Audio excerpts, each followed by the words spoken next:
Por eso hoy presentamos esta enmienda de totalidad, porque este fraude que supone el presupuesto no aguanta un pase. Miren, el truco es muy sencillo. Para perpetrar este tongo presupuestario les hacía falta necesariamente 3 pasos.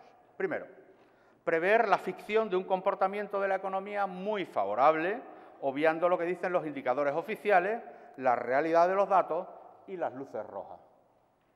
Segundo, el segundo es la supuesta generosidad de un nuevo gobierno de Sánchez que respalde con nuevos ingresos a nuestra siempre infrafinanciada comunidad autónoma, obviando que no hay gobierno y cuando lo haya será con los socios que recibirán una parte importante de la inversión del Estado.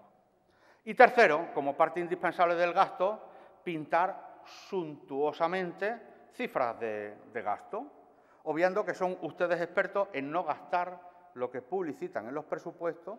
Recuerden que la inversión al cierre del tercer trimestre alcanza un ridículo 18%.